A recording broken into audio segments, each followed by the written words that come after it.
Konosuke मैटोस्टा का जन्म 1894 में जापान के वाकायामा में हुआ था। 9 साल की उम्र में उन्हें ओसाका भेजा गया ताकि वो एक स्टोव में प्रशिक्षु बन सके जो हिबाची पकाने और गर्म करने के लिए पोर्टेबल ब्रेजियर्स बेचता था। कोनोसुके मैटोस्टा ने साइकी की दुकान में जुगाड़ लगाकर ट्रेनिंग ले ली, जहां उन्होंने सेल्समैन बनने के हुनर में महारत हासिल कर ली।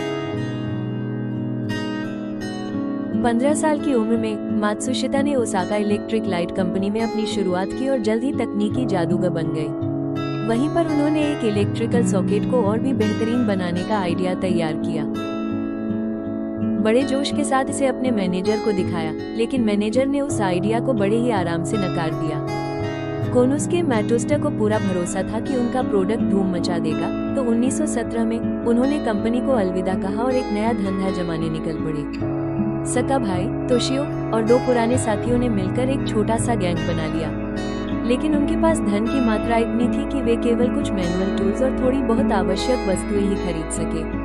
कई हफ्तों तक मानसिक व्यायाम और प्रयोगों के बाद मात्सुशिता का जादुई सॉकेट तैयार हुआ।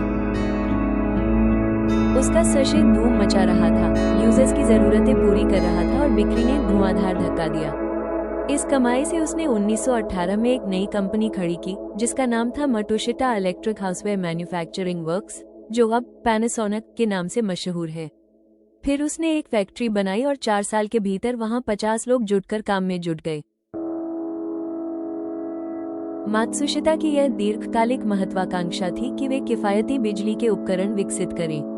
1927 में उन्होंने 3.2 येन की असाधारण कम कीमत पर सुपर आयरन पेश किया, जो प्रतिस्पर्धी आयरन की 5 येन की कीमत से काफी कम था। सुपर आयरन की सफलता ने उन्हें अपने कर्मचारियों की संख्या 300 तक बढ़ाने के लिए प्रेरित किया। द्वितीय विश्व युद्ध के पश्चात मात्सुशिता को 32 कारखाने बंद करने पड़े और मित्र देशों की सेनाओं द्वारा परिवार के नेतृत्व वाले समूहों के खिलाफ नए कानूनों के कारण अपनी कंपनी को बंद करने की धमकियां मिली। उन्होंने इस स्थिति का 50 बार विरोध किया और अंततः 1947 में उन्हें अपनी फर्म का संचालन जारी रखने की अनुमति प्रदान की गई। 1951 में मात्सुशिता अमेरिका गए और उन्होंने देखा कि उनकी कंपनी को पश्चिमी तकनीकों के साथ समन्वय स्थापित करने की आवश्यकता है। इस उद्देश्य को प्राप्त करने के लिए उन्होंने डच इलेक्ट्रॉनिक्स कंपनी फिलिप्स के साथ सहयोग किया।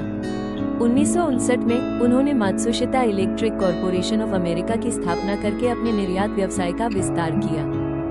उनका ये कहना था कि after all business is ultimately for the betterment of our society.